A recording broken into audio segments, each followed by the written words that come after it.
you and your colleagues. I think if we may, we're now going to move on to our next speaker, who is joining us. I think he's the head of BART. His name is Simon Hunter. We've heard from Simon already. Simon, take us away and we'll take some questions after your presentation, please. Sure, thank you.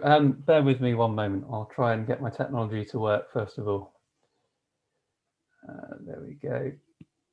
So you should be able to see a slide pack on your screens. Is that correct? Yep, good. Okay, here we go.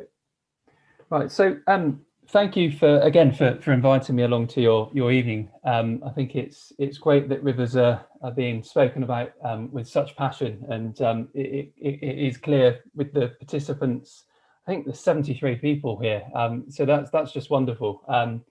And I'm here today to really talk about Bristol Avon Rivers Trust and the work that we're doing around Bristol Avon and how that links to some of the work that we're doing on the Marden at the moment as well. So trying to take what Zoe's sort of told you at high level and provide some sort of, more detail about the delivery on the ground and what we're here to try and achieve and how we do it.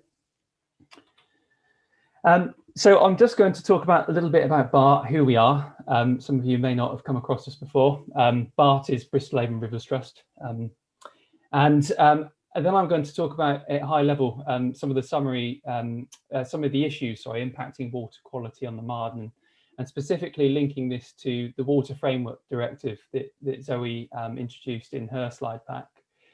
I'm then going to talk about some of BART's current work on the Marden, and then I'm demonstrating our approach to improving water quality whilst also delivering multiple benefits to people and nature. So I've got a couple of case studies in wider catchments that we're currently delivering, and I'll be sharing hopefully some colourful images with you and show you some of the ways that we can actually address water quality, but also deliver for multiple benefits to ecology, the environment, and also to people. So first of all, BART, who are we? Well, we are a charity which delivers education, land and river management advice and practical river restoration work throughout the Bristol Avon catchment. Our aim is to reconnect communities to their local rivers and help them to better appreciate and improve them for the benefit of people and wildlife. Our aim is to conserve and enhance our water body status for current and future generations. I think this slide it sort of captures in a nutshell what we're about. We're very hands-on. We love getting our hands dirty and our feet wet in the river. We also deliver education programs to schools, scout groups. We get little kids interested in becoming river warriors themselves. And we also deliver strategic projects to influence our partners and also deliver the work on the ground and oversee subcontractors in our restoration and water improvement works. So for a small team, we're very diverse, and we do lots of broad activities that in a nutshell help improve our water bodies around the Bristol Avon. This map always amazes me, actually. I think BART's been up and going for 9 years. I've been at BART for 3, and there's been lots of dots added over that time. And this is our spread of projects across the Bristol Avon catchment. So we are just about everywhere, which is hopefully a good thing. And you'll see up on the Marden, there's a couple of green dots there, which is fantastic. And it's part of the work that we've been delivering over the last couple of years. And we're actually there at the moment, which I'll be telling you more about in due course. But as Zoe said in her previous slide, our boundary is very similar to the catchment partnerships. This is our patch. We work within the Bristol Avon and all of its tributaries. We work throughout the Somerset, North Somerset levels and moors, and we also work up in the Little Avon catchment as well, and looking at the Severn Vale. So we are throughout. I wanted to just focus really my presentation, because I could probably speak for hours about rivers. They are my passion, and wildlife and fish and everything, but I'm trying to really sort of focus this on water and quality of water. And in 2017, it was recorded that only 14% of our rivers in England are considered healthy. And our rivers are under increasing pressure from multiple sources, including climate change, diffuse pollution, and human modification. Many water quality problems arise from multiple sources of diffuse pollution, which are spread across the landscape. And Zoe rightly addressed a couple of these in her slides, but I'll just run through them again. And one of the major issues that we see in quite an urban catchment, certainly in Bristol, that bottom image there, by the way, where it looks like a river of milk, that's actually on the Bristol Froome, one of the tributaries there. And we've been investigating where the source of that's coming from as part of the Bristol Froome Reconnected project. But a lot of our issues are, as a result of contaminated runoff from both rural and urban areas. We've also got the issue of incorrect plumbing in homes and businesses, which causes sewage to run into rivers. Some of these are plumbed, incorrectly by mistake. Some people don't even know about them. So we've delivered lots of work on the ground in the past to actually identify where these misconnections might be. And we've mapped some of that data, and obviously that becomes some of our evidence to then develop projects and work with businesses and landowners to address those problems. We also have issues of poorly maintained septic tanks, and obviously increasing rainfall results in overwhelmed sewage systems. And that's something that I know Zoe mentioned in her presentation, but obviously with climate change and more severe weather systems and certainly wet winters, we are going to experience more of that happening if infrastructure isn't improved to improve its capacity to store more waste. There's a fantastic little app that the Rivers Trust, so our umbrella body, has created over the past 12 months, and it's called Is My River Fit to Play In? And I don't know whether any of you have seen this before, but it's a really interesting website, and I provided the link on the slide so that you can go and have a look for yourself. But the idea being is that the Rivers Trust have managed to work with partners to identify where sewage, or CSOs, combined sewage overflows, are spilling into the river. And what this map shows is how often and the duration of spills. So I've zoomed in on Carn here because this is our interest on the Marden, and you can see there's three sewer storm overflows that have been listed there, and you can see the key on the right. One of them below Carn has been spilling rather a lot, as you can see from the figures there. I won't say too much about this. I'll let you check it out for yourself. But basically, this has been mapped throughout the whole of the UK. And if you are shocked by what you see on the map and you want to do something about it, you can always join the Rivers Trust's campaign Together for Rivers to End Sewage Pollution. So again, if you click on that link, you can actually follow how to take action yourselves and be part of the bill against sewage pollution. So in a nutshell, our vision as a Rivers Trust is to create a clear future for our rivers. We are currently working with partners across the catchment to improve agricultural practice to address chemicals, surface runoff, and the erosion of soil. We restore natural features such as wetlands and woodlands and trees for water, relating to a question Andy raised earlier, which helps to filter runoff and naturally clean the water. We work with partners to create green infrastructure in towns and cities to help to slow the flow of runoff and reduce the risk of sewer systems overflowing. So we know there's a problem, but we need to target the source of that problem. And a lot of this is because of urbanisation. The more impermeable surfaces that our cities and towns have creates more pressure on our existing networks. So we must try and address the source of the problem as well as look at other solutions. We also monitor water quality throughout our catchment to identify misconnected pipes and pollution hotspots.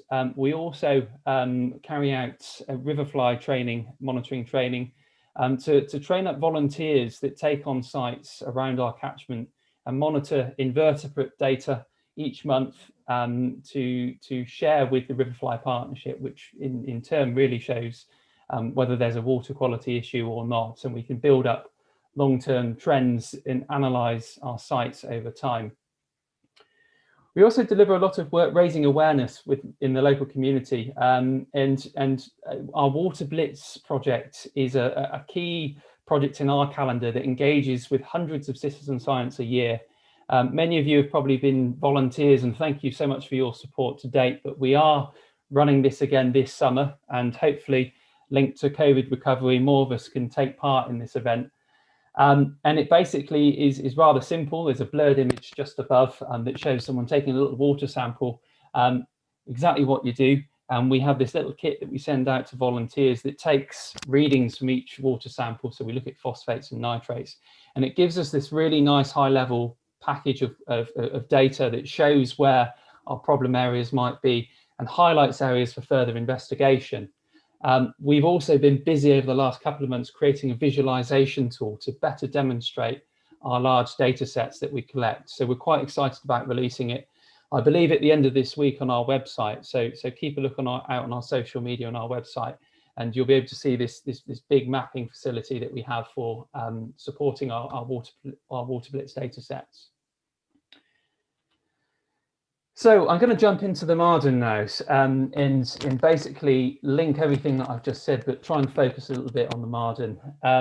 We spoke earlier, Zoe spoke earlier in her presentation about the Water Framework Directive. And I just want to sort of highlight the Marden's ecological status. It is failing. There isn't one good water body within the Marden catchment. And a little snip there from the Environment Agency website shows the reasons for not achieving what they term good ecological status. The main failures are as a result of point source pollution from the water industry and also diffuse pollution from agricultural and rural land management. That little summary box below you can find on the Environment Agency catchment platform that they have online that I can provide you a link with. So we know that there are particular issues, and with that information, we've actually been delivering some work with some funding received, kind funding received from Calne Without Parish Council, and we've looked at the Upper Marden catchment over the past 6 months, and we've carried out a number of walkover surveys in all different conditions, rain, sunshine, you name it, we've been out there. And they include habitat assessments and sediment pathway assessments to identify the challenges and the opportunities facing the catchment. Now, at the moment, I can't share too much with you because we are still currently developing a suite of field scale recommendations based on our evidence and our observations within the field. Now, a lot of these recommendations are going to be looking at sort of land management, how we can improve the flow of water, how we can improve habitat, riparian habitat, as well as in-stream habitat. The challenge for us will be to present the results, to raise the funds and build the landowner partnerships, as well as securing the permissions to deliver the work on the ground. But as a first step, we will have a very detailed report that will identify the opportunities that we can deliver in partnership throughout the catchment.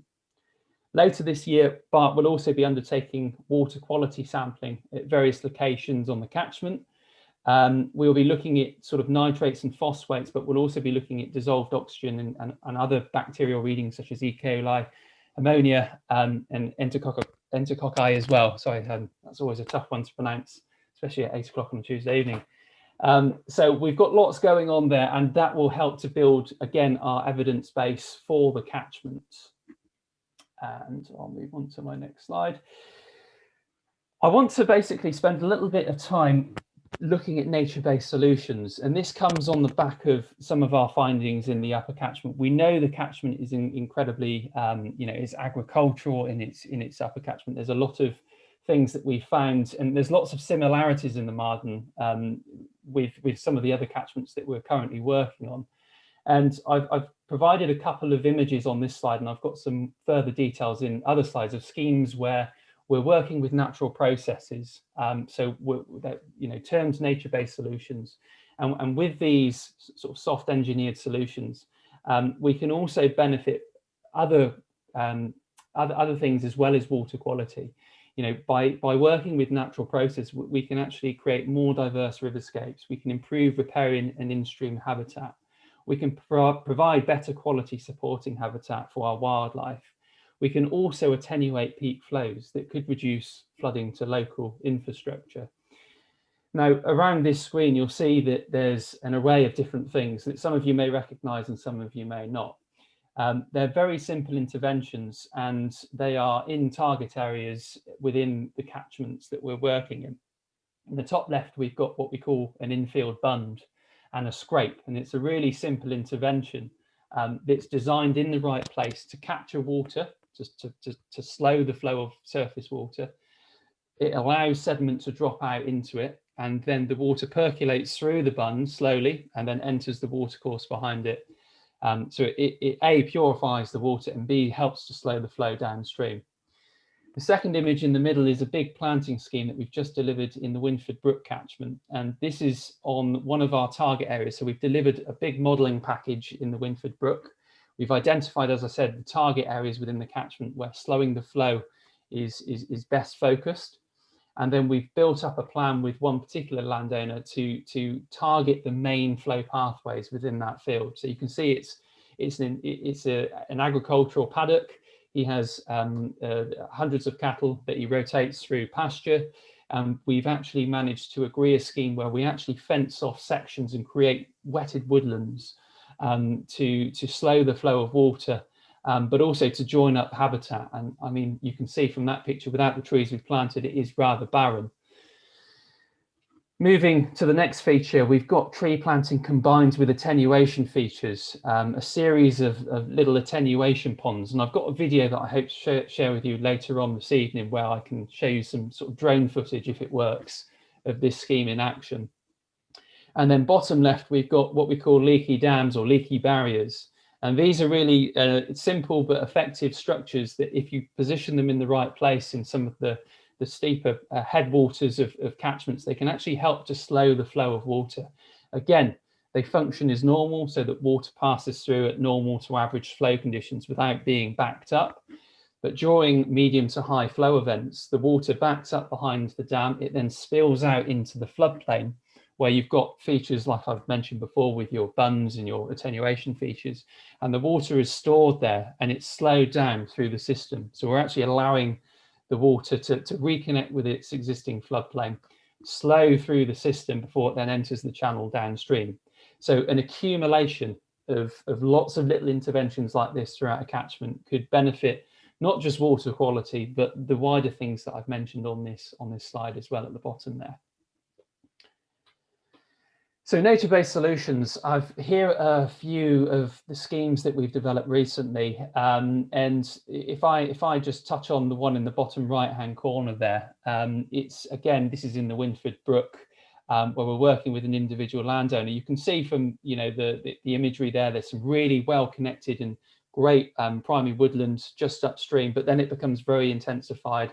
It's agricultural pasture. How can we connect these corridors together, but also deliver for wider benefits as well?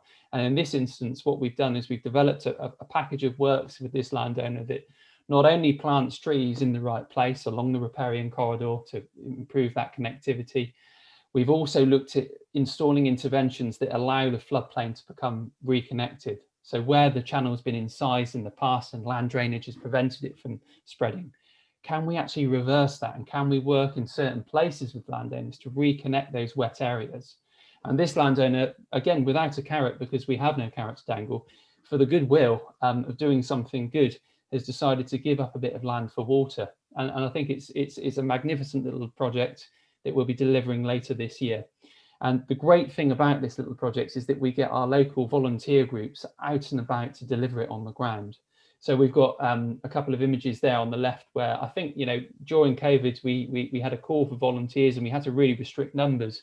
But I think for one project, we had over 60 volunteers. So it's amazing how much people are buying into these types of interventions and want to be involved with this type of work.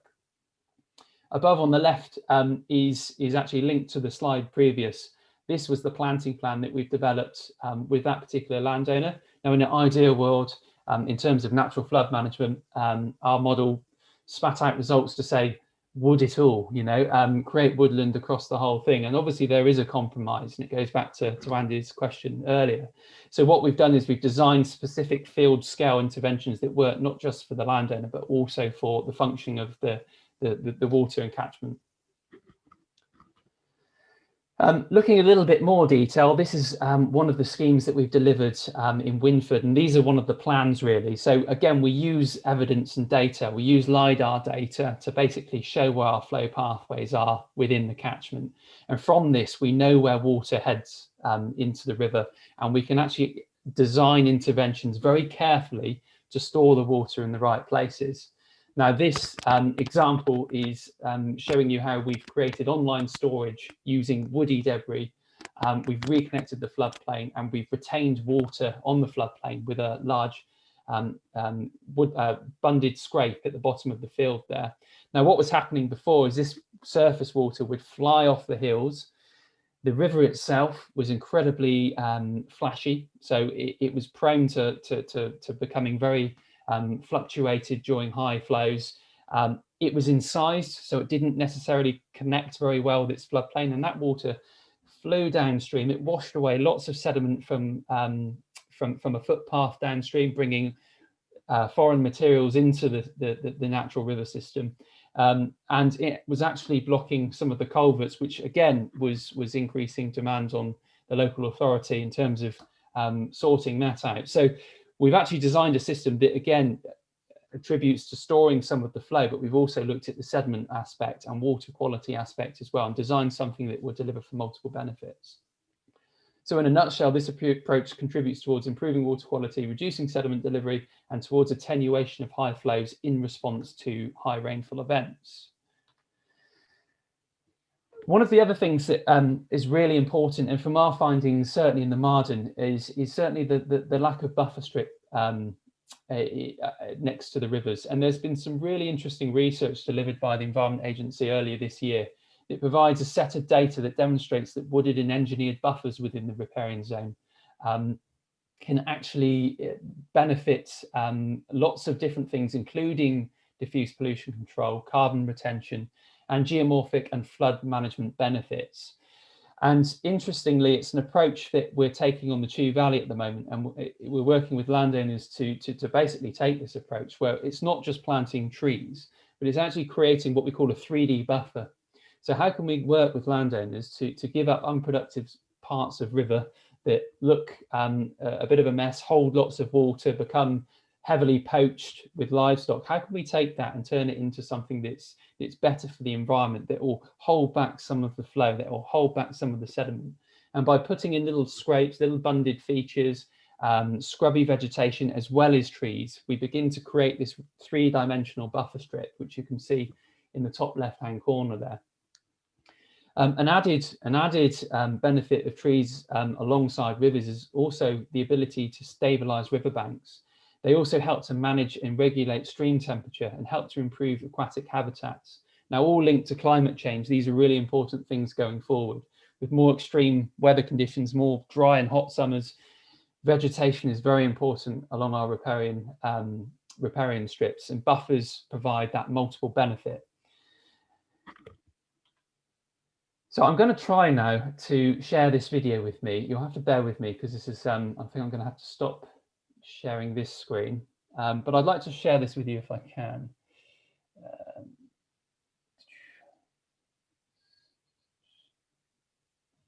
Okay.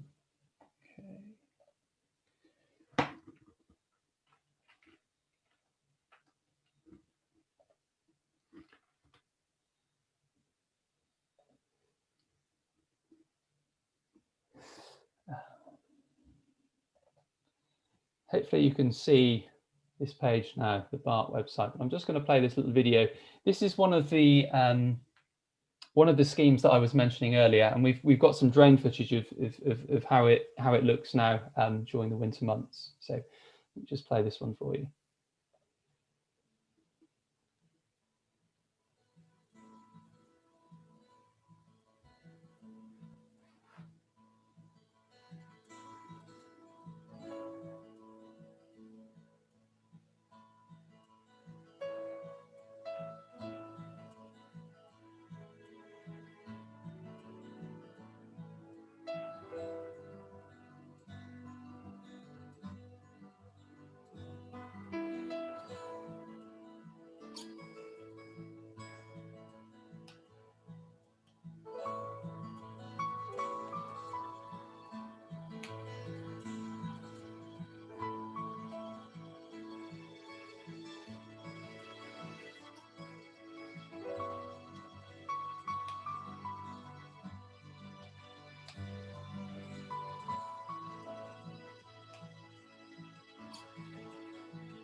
Good. Hopefully you all managed to watch that and see that without any technological issues. That's probably the first for me, if that was the case. So great. And that was my final slide, really. And I just like to say, you know, thank you for listening. And if you have any questions, happy to answer what you have. Simon, thank you very, very much for that. Also utterly fascinating in terms of the practical projects and the ability to deliver some real change, I think. We've got some questions in the chat box. I think that Zoe very helpfully answered Jack's question. Hopefully Jack was happy with that. But two other questions. One's from Matt. Matt, I don't know whether you want to ask the question. One from Billy. If not, you can probably see it yourself, Simon, I suspect. There's a question about... Yeah, I'm catching up. I'm just having a read. Yeah, there's some...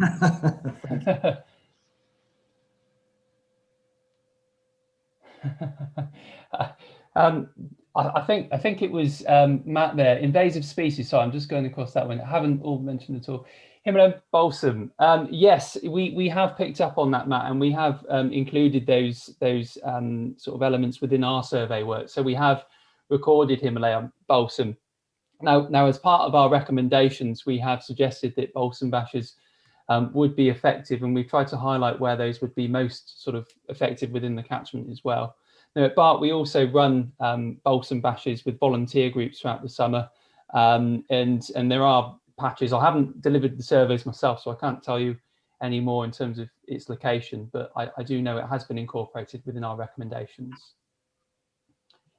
Thank you, Simon. There's a question from Billy about debris that might back up leaky dams, your famous leaky dams. It's a good point, Billy, and absolutely, and that's why the projects that we deliver are based with they're partnerships with landowners. So we're working closely with landowners, and between us both, we build a maintenance plan for those. Now, a lot of landowners are quite happy to clear leaky dams as and when they find that things are starting to back up. They do it anyway in their patch.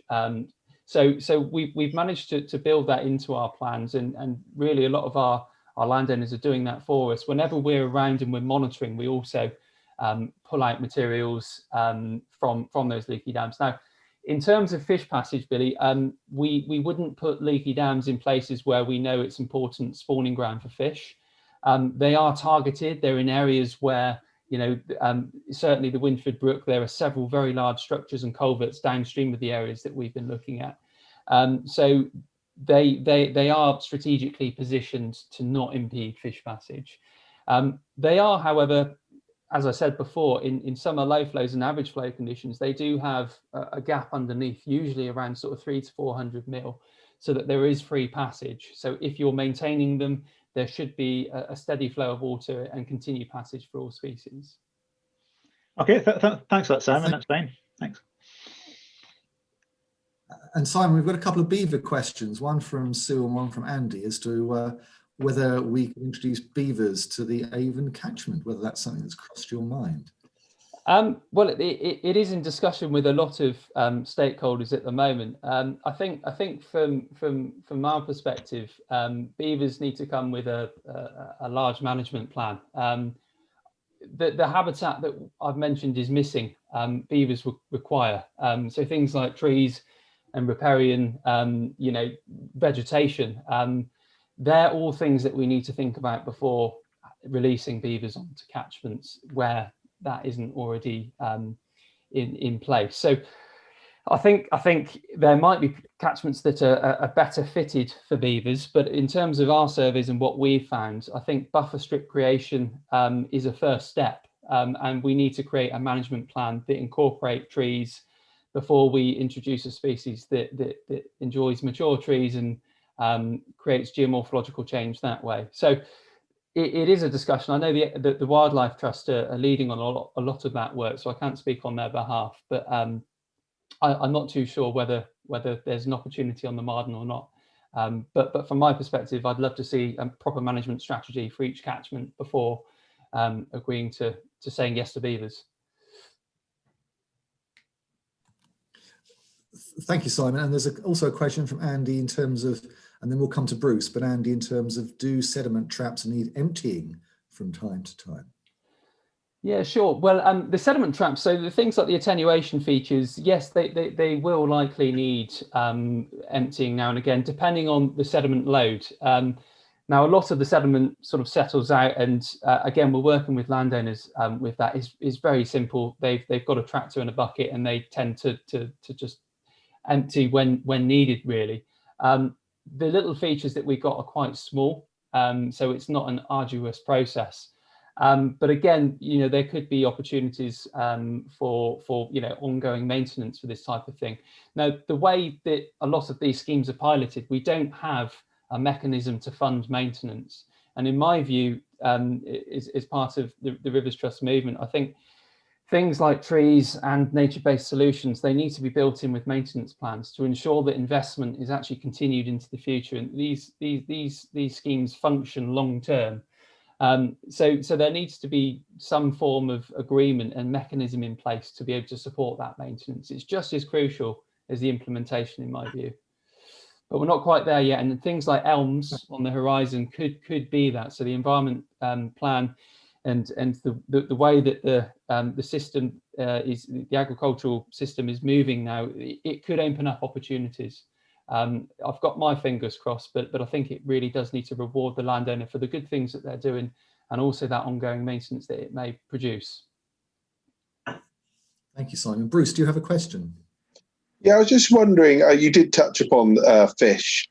Is there any implications to try and get more flow? Because like the Marden especially, has got 3 or 4 complete blockage weirs, and is there any way of upgrading them, or is it just too costly? Yeah, good question, Bruce. Yeah, I mean, any catchment plan needs to identify, where these barriers are, and in an ideal world, we've done something very similar on the Chew in terms of delivering a fisheries strategy. So we're prioritising where those main barriers are. Now, it's not just necessarily fish passage that these structures cause. It's actually, it fragments habitat. It creates a new habitat upstream. So different types of fish require different supporting habitat. So all of that needs to be considered. Now, any plan, really, catchment plan, needs to look at what the issues are. And in terms of fish passage, the Marden has several structures. Now, they are individually owned by different landowners and stakeholders as well.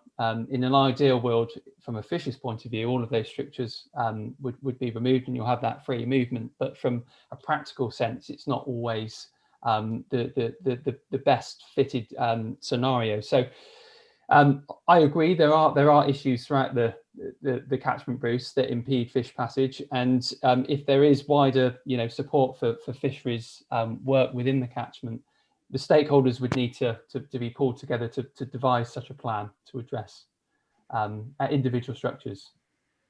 Yeah, so the 2 very locally to me are both owned by Wessex Water. Have they got any stake into it that you know of, or do they not really touch on fish? I don't know. Zoe might know more than me in terms of Wessex Water's priorities in the catchment. I'm not aware of what they're up to at the moment. I know Zoe mentioned earlier that they're building plans at the moment. Zoe, have you got anything to add to that? I don't actually. I'm not aware that they own the weirs on that section, so I could go and ask the question and see who is responsible for that and what the plan is on that. But their signage on the weirs, it says Wessex Water on a few of them. You can walk down by the Marden. Yeah. I'd have to go away and ask the question, but yeah, I can go and see if there's any information about that. Pass it back to the group. Thank you, Zoe. Any more questions for Simon? I know somebody's asked. Hopefully, you'll be happy to share your slides with everybody after the meeting. Sure. Yes. I've got Jeff and I've got John. So can I go to Jeff first, and I'll come to Councillor John Bennett.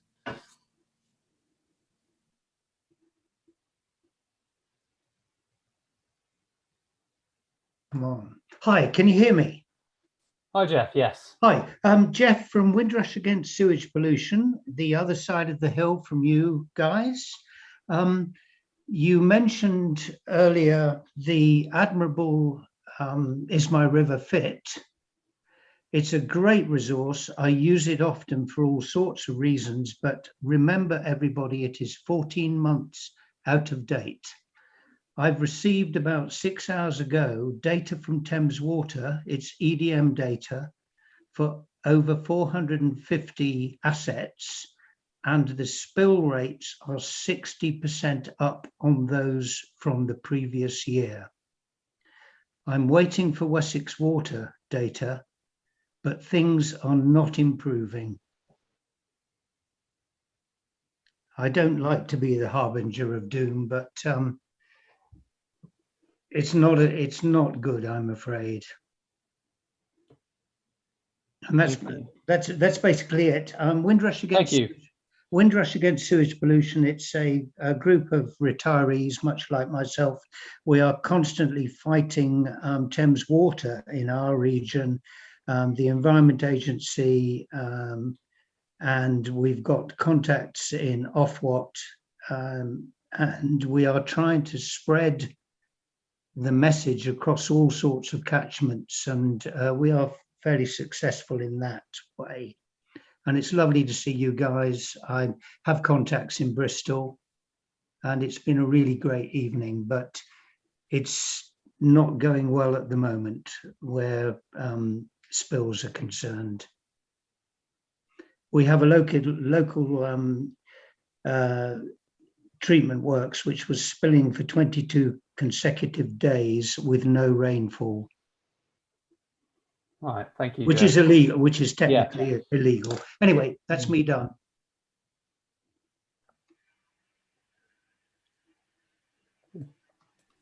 Is it John?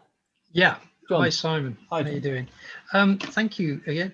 I agree with Jeff there. Thank you for turning up tonight and offering this talk.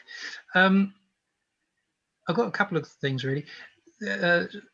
I work with Sustainable Cown, which is like a group that works with lots of groups within here, which includes Friends of Marden Brook, the River Marden, sorry, to try and improve air quality and quality of life and river quality and anything we can do really.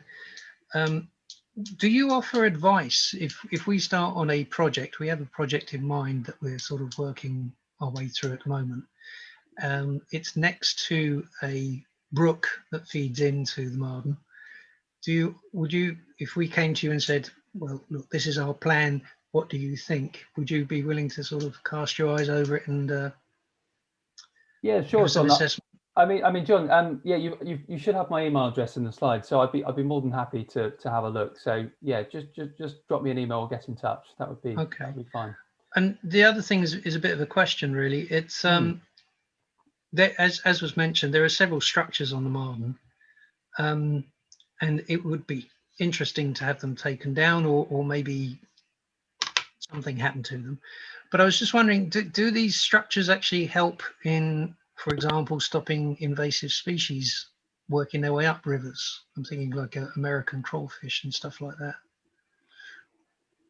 Yeah, they can do. Absolutely, and there's lots of considerations for weirs, and a detailed options appraisal would be required for each structure to consider that. So you know what is feasible and what is not. If we have white-clawed crayfish and there is an artificial barrier that prevents the Americans migrating upstream, then perhaps full removal is not the option.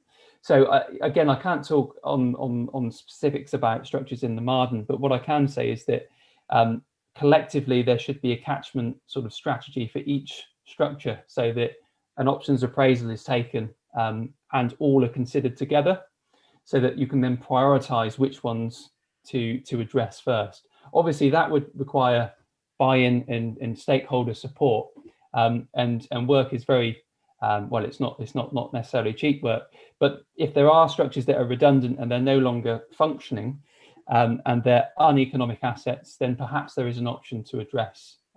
Full removal is the immediate option. That's always where you would start. Okay, thank you very much.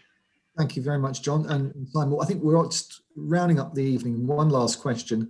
Gentleman's been very, very patient. I don't know his name. I don't think it's Mr. iPhone, but nonetheless, if you'd like to ask his question, please. I think you're muted, sir.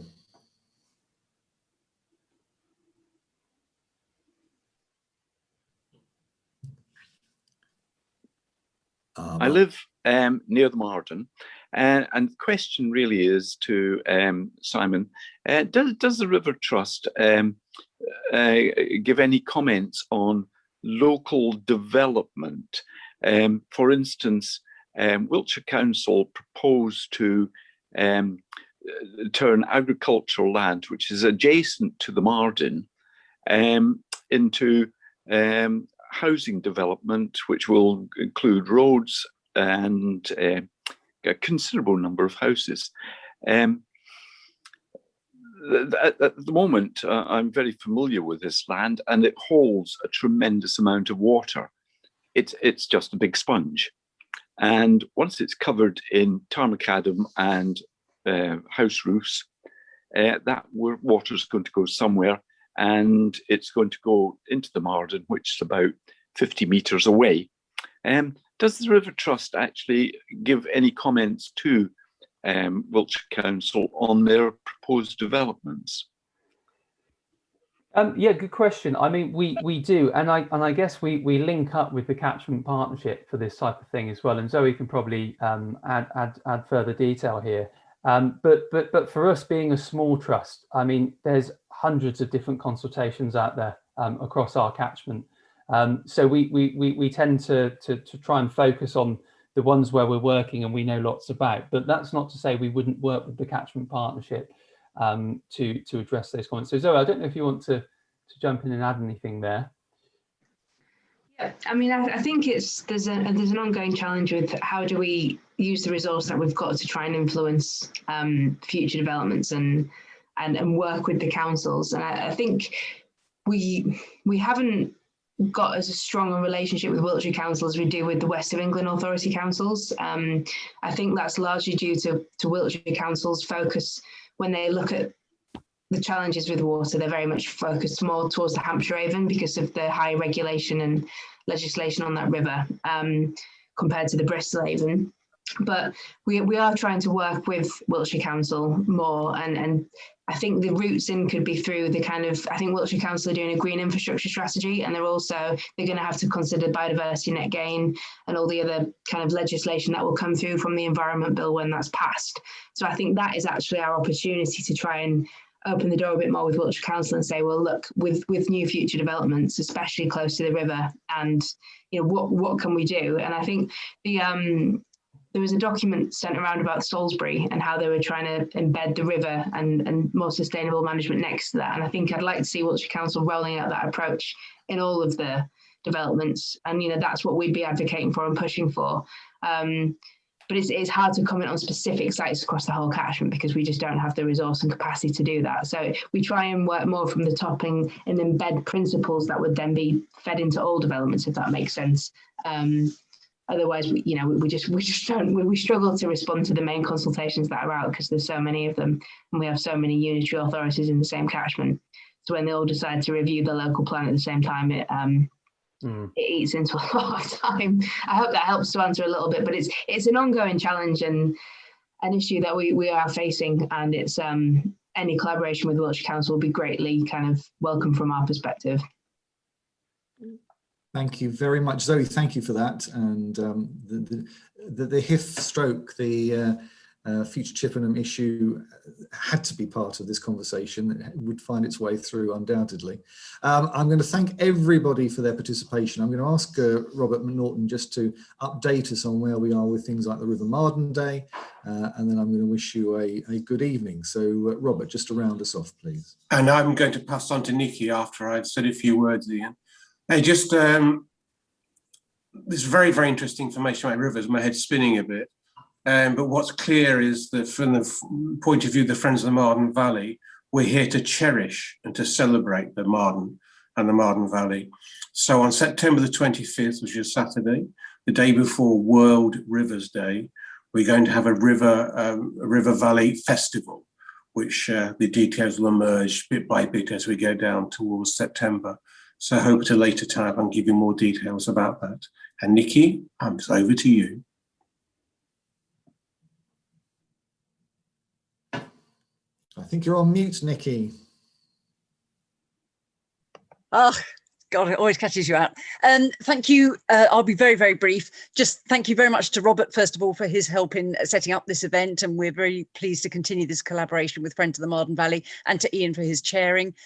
Just a couple of things to say about in that discussion about redundant weirs and so on. We'd really like someone to come and look at the weir at Hazelden Mill, which we believe is redundant, and as landowners there now, you know, we might possibly be able to help you with removing that weir. But also just to say, many of you will know, of course, that we're just coming to the end of our first tree planting season on Hazelden, the first piece of land that we own, and so that's almost 10,000 trees gone in, and that's with the support and advice from the Environment Agency, certainly contributing to natural flood management in the area. There is a reason we called ourselves Avon Needs Trees. It is because we're ants. We do know that every little bit helps. And of course, putting it in the right place, we certainly have taken that on board. But anyway, we're very pleased to celebrate what we've done. And just to say that we are actually on the lookout for the next piece of land. We were buying at Seend, that's fallen through for different reasons because of archaeology there. So we're looking for land, and certainly particularly interested in looking in the area around the Marden more. So if anybody's aware of land for sale, or perhaps hasn't even come on the market, please do get in touch. We'd love to hear from you. But thank you very much, and thank you everyone for coming. Nikki, thank you very much, and more power to your elbow, as they say. Fantastic, fantastic project. Thank you to Robert, who does all the hard work and organises it. And thank you to both of our speakers, to Simon and to Zoe. I think they've been absolutely fascinating yet again. And thank you to everybody for participating. I hope your dinners were as pleasant as they sounded when we were hearing about them earlier. And I've got, very briefly, I've got a hand up from John. I think is it a hand up? It's just an applause. Okay, fine. And there's a thumbs up from Bruce. So thank you all for coming. Have a good rest of your evening, and we'll see you very soon. Thank you very much indeed.